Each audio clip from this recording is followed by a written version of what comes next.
Assalamualaikum warahmatullahi wabarakatuh. Balik lagi di channel ini. Tapi kali ini aku tanpa Azami ya bun. Karena di video kali ini aku mau membahas atau sharing mengenai pengalaman aku bersama anak pertamaku yaitu Azami menjalani proses toilet training beberapa waktu yang lalu. Dan alhamdulillah sudah 2 bulan ini Azami sudah bisa pup dan pipis ke kamar mandi. Moms dan bunda di rumah perlu diketahui bahwa proses toilet training ini merupakan suatu tahap kemandirian di mana ini akan dialami oleh setiap anak. Namun, seringkali ini dianggap menjadi tahap yang paling sulit dan tidak jarang juga membuat stres bagi anak maupun bagi orang tua. Gimana enggak gitu, kita aja yang orang tua, kita aja yang udah dewasa, yang sudah mengerti, jika diminta untuk berubah dari suatu kebiasaan lama ke kebiasaan yang baru itu kan pasti sulitnya Masya Allah ya gitu. Apalagi ini anak kecil, anak kita yang masih kecil, yang belum tahu apa-apa, pastinya akan sulit untuk merubah kebiasaan dari yang sebelumnya pipis, pup, di pampers gitu tiba-tiba harus kita suruh ke toilet. Oleh karena itu memang kita harus nyetok sabar yang pertama itu saat mau mulai proses toilet training ini begitu.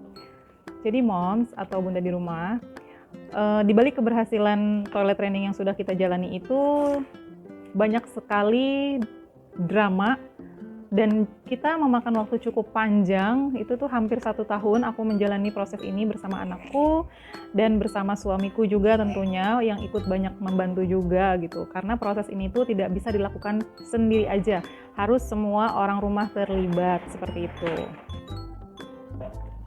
Jadi moms dan bunda, apa aja sih yang harus kita lakukan saat akan menjalani proses toilet training ini? Agar proses toilet training berjalan dengan baik, ada beberapa hal yang harus kita perhatikan. Yang pertama, kenali kesiapan anak dan kesiapan orang tua. Keduanya harus siap. Karena penyebab umum dari kegagalan proses toilet training ini adalah baik anak maupun orang tua ini belum benar-benar siap untuk melakukannya. Seperti itu.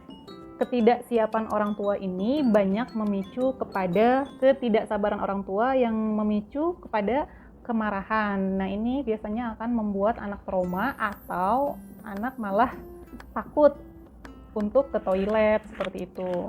Nah, secara umum anak itu bisa memulai proses toilet training ini di usia 2 tahun. Tapi tidak jarang juga anak yang baru bisa memulai proses ini di akhir usia 3 tahunnya gitu. Seperti anakku yang baru betul-betul ngerti gitu, diajak buat proses ini tuh pas di akhir usia 3 tahunnya itu gitu. Walaupun aku memulainya dari usia 2 tahun, tapi dia mulai ngertinya itu di usia 3 tahun. Tapi banyak juga pengalaman dari teman-temanku, dari saudaraku yang yang anaknya belum 2 tahun, ada juga gitu yang sudah bisa lepas pampers gitu. Balik lagi kita lihat bagaimana kesiapan dari anak kita. Dari 3 faktor bisa kita lihat. Yang pertama yaitu kesiapan fisik si anak gitu. Ketika anak sudah bisa menahan rasa pipis, nah ya udah misal dia bisa nggak pipis 3-4 jam atau 2 jam, 3 jam atau 4 jam gitu. Pokoknya dia udah bisa menahan pipis. Nah, itu udah bisa kita untuk ciptakan rutinitas ke kamar mandi gitu. Terus yang kedua adalah kesiapan perilaku. Kesiapan perilaku anak itu kan meniru ya. Dia mulai tertarik tuh untuk menggunakan toilet gitu. Mungkin dia mencoba-coba untuk duduk gitu. Nah, itu udah mulai tuh anak kita mulai siap gitu. Terus yang ketiga adalah kesiapan kognitif. Nah, ini kesiapan kognitif. Jadi anak itu sudah mulai bisa untuk ngomong kalau dia mau pipis gitu atau dia mau pup gitu. Itu udah bisa lebih mudah lagi untuk diajak melalui proses ini gitu. Jadi udah bisa kita kasih perintah untuk duduk ya kamu atau jongkok ya kalau mau gitu. Yang selanjutnya yang harus kita perhatikan saat mau mulai proses toilet training ini adalah pilih perlengkapan yang tepat gitu. Aku sih waktu itu beli yang pertama bantalan dudukan untuk di WC gitu. Yang kedua aku beli celana dalam yang banyak itu, nambahin lagi karena kan dia udah nggak pakai pampers tuh, dia sering banget pipis. Jadi dia butuh celana dalam yang banyak gitu. Terus juga kalaupun dia gitu dia nggak nyeplos gitu ke ke lantai gitu. Jadi dia tertahan di celana dalamnya. Kemudian yang ketiga aku beli celana pendek yang tipis, yang bahannya adem, yang kalau dia itu mau ke toilet, waktunya dia ke toilet dia bisa buka dan copot yang dengan gampang gitu. Jangan dikasih celana yang ribet-ribet ya. Terus yang terakhir aku beli perlak tuh. Aku beli perlak yang besar karena dia kan tidurnya udah kemana-mana tuh. Udah nggak bisa pakai perlak yang dulu bekas dia bayi. Tiga, yaitu ciptakan rutinitas.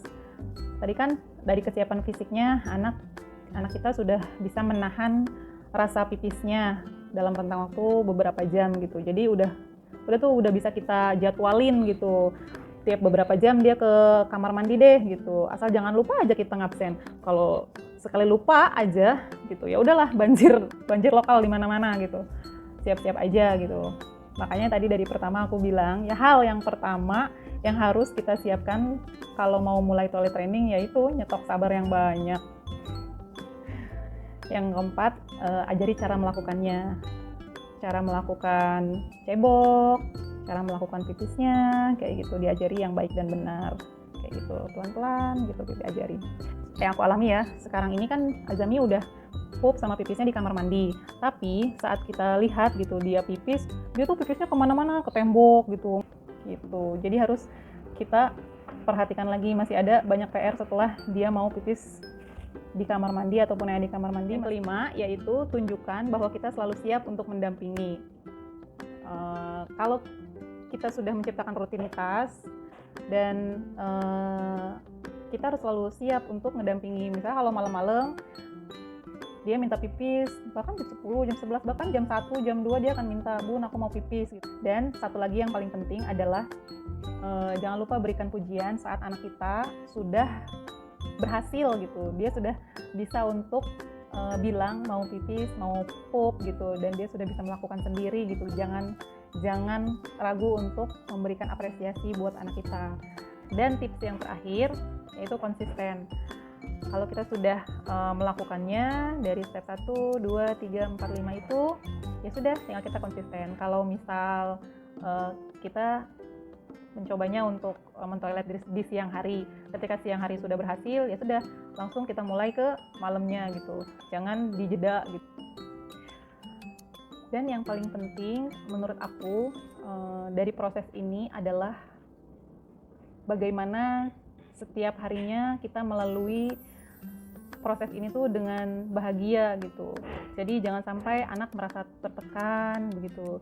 Meskipun memang kita itu juga sama tertekannya gitu. Kita sama stresnya, capek, lelah, apalagi mungkin yang memiliki anak tuh nggak cuma satu gitu. Ada bayi atau sedang mengandung ataupun dengan kesibukan yang lainnya gitu.